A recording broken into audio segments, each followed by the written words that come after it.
Sa ngalan ng Ama at ng Anak at ng Espiritu Santo. Amen. Sumainyo ang kapayapaan. At sumainyo rin. Mga kapatid, sa kabanal-banalang gabing ito na pinangyayarihan ng pagtawid ng ating Panginoong Jesucristo mula sa pagkamatay patungo sa pagkabuhay, ang sambayanan niya ay nag-aanyaya sa lahat ng mga anak na nasa iba't ibang panig ng daigdig upang magtipon-tipon sa pagganap ng magdamagang pagdiriwang. Sa pagganap natin sa alaala ng Pasko ng Panginoong nagtagumpay, sa pakikinig ng salita at paghahain ng kanyang buhay, maasahan natin tayo'y makakapakinabang sa kanyang pananaig sa kamatayan at pamumuhay sa piling niya at ng ating Amang may kapal.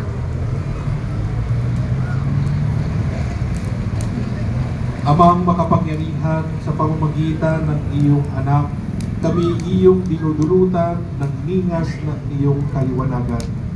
Ang bagong ningas na ito ay iyong gawing banal.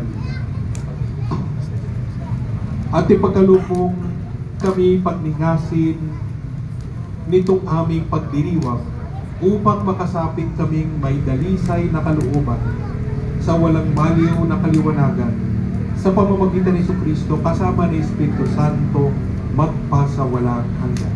Amen. Ang kandila ng pagkabuhay ay sumasagisag kay Kristong muli nang nabuhay. Siyang sumasagisag sa kandila ang makabagong haliging apoy na siyang gagabay at magpapalaya sa simbahan mula sa pagkamakasalanan patungo sa bagong buhay.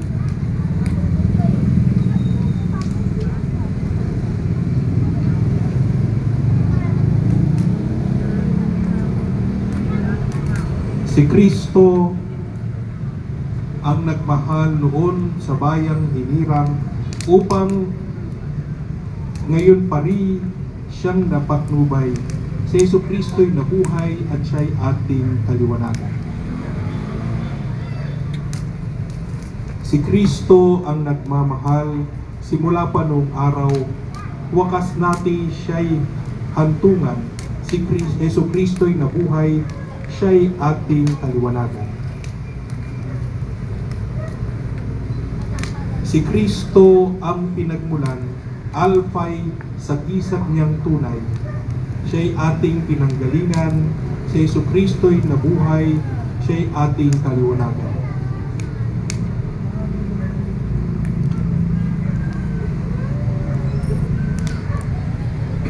Si Kristo ang siyang hantungan, Omega ay kanyang larawan. Siyang ating patunguhan. Si Jesucristo'y nabuhay, siya ang ating kaliwanagan.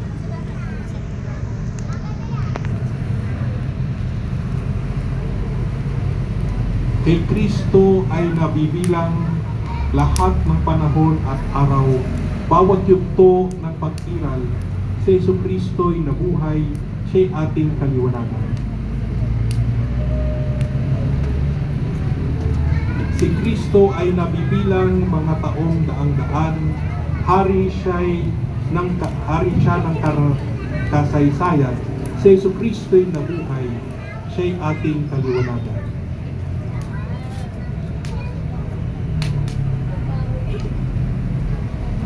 Kay Kristo ang karangalan lahat ng kapangyarihan, Panginoon dinarangal. Si Jesucristo'y nabuhay, siya'y ating kaliwanagan. Kay Kristo ang kapulihan ng buong sangkatauhan, ngayon at magpakailanman. Si Jesucristo'y nabuhay, siya'y ating kaliwanagan.